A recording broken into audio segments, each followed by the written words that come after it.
Hello everyone, welcome to एडू मुसाक। आइए आज हम लोग चर्चा करते हैं respiration in animal and plant, पौधों और जंतुओं में श्वसन। तो इस चैप्टर में हम लोगों ने बहुत ही इम्पोर्टेंट एमसीक्यू तैयार किया है जो आपके अपकमिंग एग्जाम के लिए बहुत ही महत्वपूर्ण होंगे। जैसे अभी आप लोगों के लिए एग्जाम जो आप लोग दीजिएगा, जैसे टीआरई 4 के बहुत सारे सेगमेंट के एग्जाम दे सकते, मैंने आ रहा है आपको 1 to 5 का, 6 to 8 का, 9 to 10 का, 11 12 का, ये जितने भी एग्जाम्स है सारे एग्जाम्स में जो जीके साइंस आता है उसमें 6 to 8 के साइंस और मैथ के लिए, 9 to 10 के साइंस में, 11 12 के साइंस में, इन सारे चीज़ों में जितने भी सेगमेंट आपके हैं तैयारी के, उन सारे सेगमेंट में ये जितने भी सवाल हैं, जितने भी एमसीक्यूज हैं, ये सब बहुत ही इंपॉर्टेंट साबित होंगे आपके लिए। इसके अलावा जो जेएसएससी जो एग्जाम लेता है, बिहार एसएससी जो एग्जाम लेता है, एसएससी जो जीडी एग्जाम लेता है, या एसएससी जो अपना इंटर लेवल एग्जाम लेता है, ग्रेजुएट लेवल एग्जाम लेता है, इन सारे एग्जाम्स में जीएस जो होते हैं वे अगर साइंस से आएंगे तो एनसीईआरटी की इन्हीं सब्जेक्ट इन्हीं चैप्टर्स से आते हैं। और उन सब चीजों को ध्यान में रख करके हम लोगों ने जो जीएस का जो एमसीक्यू तैयार किया है वह आज हम लोग उसी पर चर्चा करेंगे। तो आइए देखते हैं उस एमसीक्यू को कि क्या है एमसीक्यू। देखिए इसमें यह है आपका क्वेश्चन नंबर 1, श्वसन रेस्पिरेशन। करें कि श्वसन क्रिया को कितने भागों में बांटा गया है? 2 भागों में, 4 भागों में, 3 भागों में, उपरोक्त में एक से अधिक, इनमें से कोई नहीं। इसका आंसर होगा 2 भागों में, वायवीय श्वसन और अवायवीय श्वसन। मुझे लगता है श्वसन को 2 भाग में बांटा गया है। बाह्य श्वसन माने श्वसन के 2 भाग में है, बाह्य श्वसन एक्सटर्नल रेस्पिरेशन और अंतर श्वसन इंटरनल रेस्पिरेशन, इन 2 ही भाग है। इसके बाद अगला जो सवाल है आपका, बाहरी वातावरण से ऑक्सीजन को कोशिकाओं में पहुंचाना तथा उनके उपयोग के बाद कार्बन डाइऑक्साइड को कोशिकाओं से बाहरी वातावरण में छोड़ने की प्रक्रिया कहलाती है।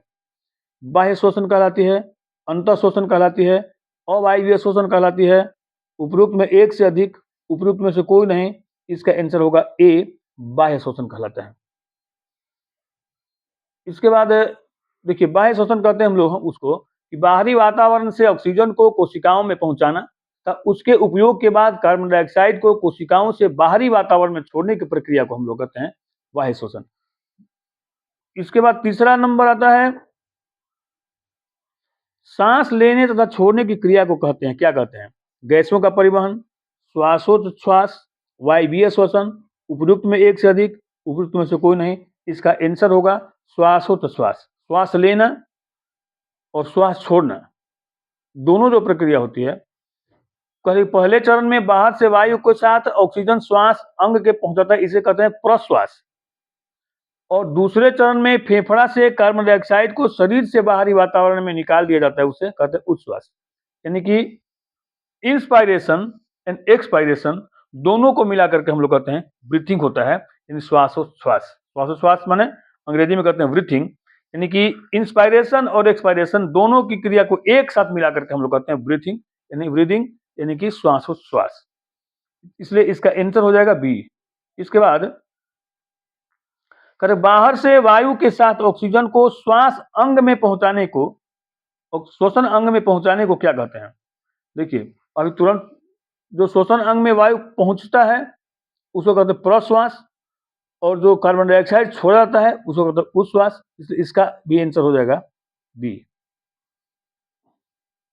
बाहर से वायु के साथ ऑक्सीजन को श्वसन अंग में पहुंचाने को क्या कहते हैं?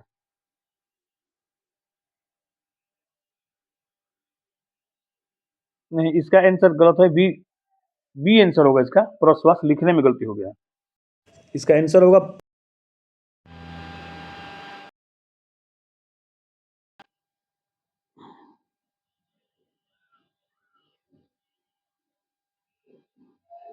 अगला जो सवाल है, श्वासोच्छ्वास यानी ब्रीदिंग पूर्णतः एक प्रक्रिया है, जैविक प्रक्रिया है, अजैविक प्रक्रिया है, यांत्रिक प्रक्रिया है।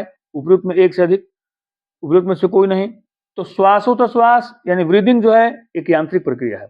इसके बाद 6 नंबर सवाल है, वैसा श्वसन जो कोशिका के अंदर होता है उसे कहते हैं हम लोग अंतः श्वसन, कोशिकीय श्वसन, ऑक्सी श्वसन, उपयुक्त में एक से अधिक, उपयुक्त में से कोई नहीं। देखिए तीनों एक ही चीज हो गया। अंतः श्वसन कोशिका के अंदर होता है, कोशिकीय श्वसन है कोशिका के अंदर होता है यही, ऑक्सी श्वसन ऑक्सीजन की उपस्थिति में होता है। तो सब मिलाकर के ये जहां तक हमको लग रहा है इसका आंसर जो होगा वो डी होगा। यानी एक से अधिक अंतः श्वसन और कोशिकीय श्वसन दोनों एक ही चीज का नाम है।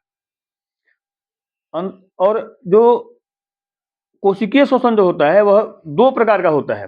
एक को कहते हैं हम लोग ऑक्सी श्वसन और दूसरे को कहते हैं हम लोग अनऑक्सी श्वसन। ऑक्सीजन की उपस्थिति में जो होता है उसको ऑक्सी श्वसन, ऑक्सीजन की उपस्थिति में जो होता है उसको अनऑक्सी श्वसन कहते हैं। लेकिन अंतः श्वसन और कोशिकीय श्वसन दोनों जो है वह एक ही चीज का नाम है, इसलिए इसको हम लोग डी कहते हैं। वैसा श्वसन जो कोशिका के अंदर होता है उसे अंतः श्वसन और कोशिकीय श्वसन दोनों कहते हैं। आंसर इसका डी होगा। अगला सवाल है आपका, कोशिकाओं में जब ऊर्जा के उत्पादन के लिए ग्लूकोज अणुओं का विखंडन ऑक्सीजन की उपस्थिति में कार्बन डाइऑक्साइड तथा जल में होता है तो उस प्रक्रिया को क्या कहते हैं? अवायवीय श्वसन कहते हैं, वायवीय श्वसन कहते हैं, ऑक्सी श्वसन कहते हैं, उपयुक्त में एक से अधिक या उपयुक्त में से कोई नहीं। इसका आंसर हो जाएगा डी, उपयुक्त में एक से अधिक।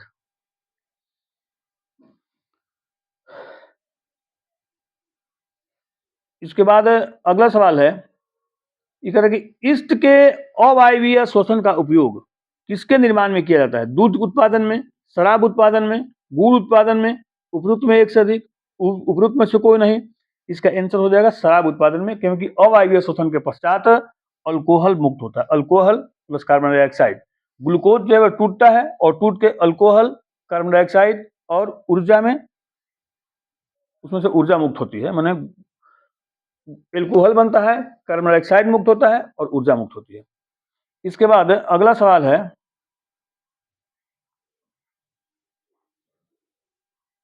कि अत्यधिक व्यायाम करने के बाद हमारी पेशियों में ऐंठन क्यों हो जाता है? कार्बन डाइऑक्साइड बनने से, लैक्टिक अम्ल के संचय से, एल्कोहल के निर्माण से, उपयुक्त में एक से अधिक। इसका आंसर होगा लैक्टिक अम्ल के संचय से। देखिए ये कह रहा है कि ऐंठन तब होती है जब पेशियां अवायवीय रूप से शोषण करती हैं। इस प्रकार में ग्लूकोज में के आंशिक विखंडन से लैक्टिक अम्ल और कार्बन डाइऑक्साइड बनते हैं। लैक्टिक अम्ल का संचयन पेशियों के ऐंठन उत्पन्न करता है। लैक्टिक अम्ल जो पेशियों में जमा हो जाता है जिसके कारण हमारी पेशियों में ऐंठन उत्पन्न हो जाता है। आंसर इसका हो जाएगा बी। इसके बाद है, अधिक देर तक व्यायाम करने, तेजी से दौड़ने या अन्य भारी काम करने के लिए अधिक ऊर्जा की आवश्यकता होती है। ऐसी स्थिति में पेशी कोशिकाएं किस प्रकार से ऊर्जा के अतिरिक्त मांग को पूरा करती है? देखिए अब ये सब जो भारी भरकम जो काम करते हैं, हम व्यायाम करते हैं, दौड़ते हैं, साइकिल चलाते हैं या भारी भरकम काम करते हैं, उसमें हमारे शरीर को अधिक ऊर्जा की आवश्यकता होती है। तो हमारे शरीर में ऑक्सीजन का जो खपत है वो सीमित है, तो उसके लिए ऊर्जा कहाँ से आता है? तो देखिए क्या होता है, पेशियां अतिरिक्त मांग को कहाँ से पूरा करते हैं? तो भाई अवायवीय शोषण के द्वारा पेशियां जो है अतिरिक्त मांग को, ऊर्जा के अतिरिक्त मांग को पूरा करती हैं। इसलिए इसका आंसर हो जाएगा बी, अवायवीय शोषण। वायवीय नहीं होगा, अवायवीय होगा। इसके बाद है, इनमें कौन मानव शोषण में भाग लेते हैं? नासा गुहा, फेफड़ा, श्वास नली, उपयुक्त में एक से अधिक, उपयुक्त में से कोई। देखिए तीनों भाग लेते हैं, नासा गुहा भी, फेफड़ा भी, श्वास नली भी। तो इसलिए इसका आंसर हो जाएगा उपयुक्त में एक से अधिक, डी आंसर होगा। केंचुआ श्वसन अपने किस अंग की सहायता से करता है?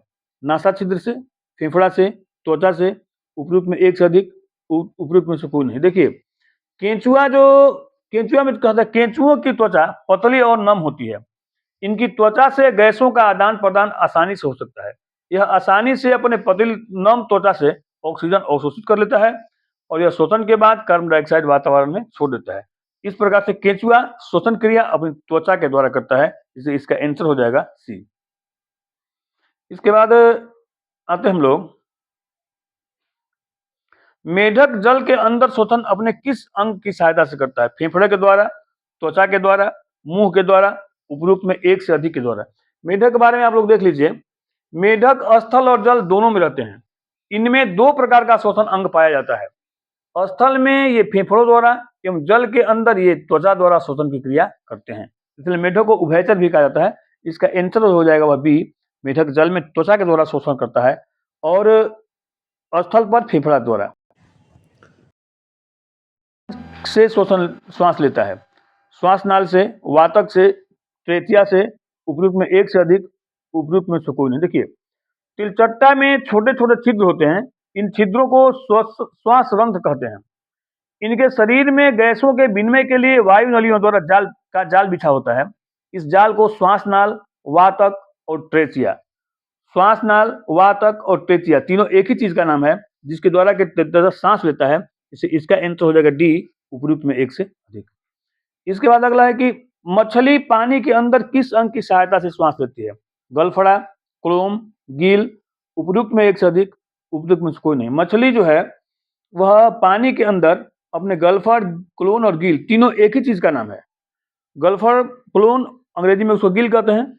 मछली जो है वह पानी में गल्फड़ा, क्लोम अंग्रेजी में उसी को गिल कहते हैं, जिसके द्वारा सांस लेती है। तो इसका आंसर जो होता है होगा उपयुक्त। इसके बाद का जो सवाल है, पौधे श्वसन में कौन से गैस लेते हैं? O2, CO2, हवा, उपयुक्त में एक से अधिक, उपयुक्त में से कोई नहीं। इनसे हो जाएगा ऑक्सीजन, O2। पौधे भी सांस लेने के लिए ऑक्सीजन का ही प्रयोग करते हैं। इसके बाद अगला एक सवाल है 17 नंबर, एक सामान्य वयस्क व्यक्ति की विश्राम अवस्था में औसत श्वसन दर कितनी होती है? 9 से 12 पर मिनट, 15 से 18 पर मिनट, 21 से 24 पर मिनट, उपयुक्त में एक से अधिक, उपयुक्त में से कोई नहीं। इसका आंसर हो जाएगा बी, 15 से 18 प्रति मिनट।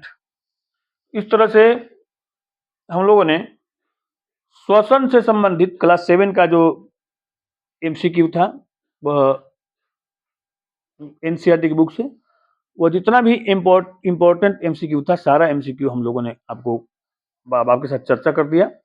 और आशा है कि वीडियो आपको अच्छा लगा होगा। अगर यह वीडियो आपको अच्छा लगा होगा तो मेरे इस वीडियो को लाइक, शेयर और सब्सक्राइब अवश्य करें। मेरे साथ वीडियो पर बने रहने के लिए धन्यवाद आपका।